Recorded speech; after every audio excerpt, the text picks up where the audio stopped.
Someone invites you out, and instead of excitement, you feel something else. A quiet resistance, a pull toward your own space, toward silence, toward the version of yourself that only shows up when nobody else is around. You go anyway sometimes. You smile. You engage. But the whole time part of you is already counting down to the moment you get to leave. And the moment you close that door behind you, you exhale. Fully. Like you've been holding your breath the entire time. If that is you, this video is not going to tell you something is wrong with you. It is going to explain exactly why you are wired this way and what it actually says about your mind. You are not antisocial. You just have a different relationship with your own company. You recharge in silence.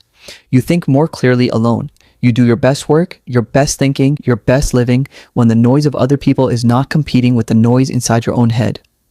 The only time you feel truly bored or restless is ironically when you are surrounded by people you cannot connect with. Small talk drains you, crowds exhaust you, and a quiet evening alone with your thoughts feels more alive than most parties ever have. You are not running from people, you are running toward yourself. And here's a science that explains why that is not a flaw. It is actually one of the most sophisticated things a human brain can do. But before I get into that, I need to address something first. Because there are two completely different types of people who prefer being alone. And which one you are changes everything about what your solitude actually means. Stay with me. Because most people watching this are one type and have spent their whole life being told they are the other. Psychologist Elaine Aron spent decades studying what she called the highly sensitive person. And one of her core findings was this: roughly 30% of people have a nervous system that processes sensory and emotional information more deeply than average. More deeply means more thoroughly, more connections made, more details noticed, more mental energy used per interaction. For these people, social environments are not just tiring, they are genuinely costly. The brain is running at a higher processing load the entire time, and solitude is not withdrawal, it is recovery. Carl Jung, the psychologist who first defined introversion, described it this way: introverts are not people who dislike others. They are people who find the inner world more compelling than the outer one.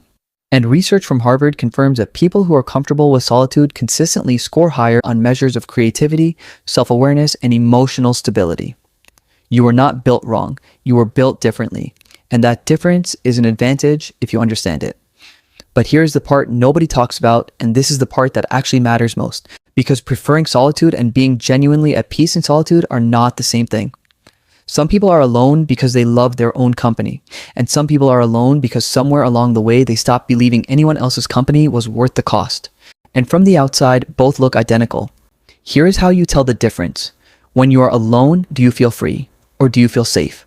Freedom and safety are not the same feeling. Freedom is open, safety is closed. Freedom expands, safety protects. One is a choice. One is a wound that learned to feel like a preference. And the reason this matters is because one of them has a ceiling. And if you have hit that ceiling, you already know it. Here's what I want to leave you with. Solitude is one of the most powerful things a person can cultivate. The ability to sit with yourself, to not need noise or company or distraction, to feel okay, that is not emptiness. That is wholeness. The people who know how to be alone without being lonely, they are not missing something. They figured something out that most people spend their entire lives running from. But the goal was never isolation. The goal was peace. And peace does not require walls.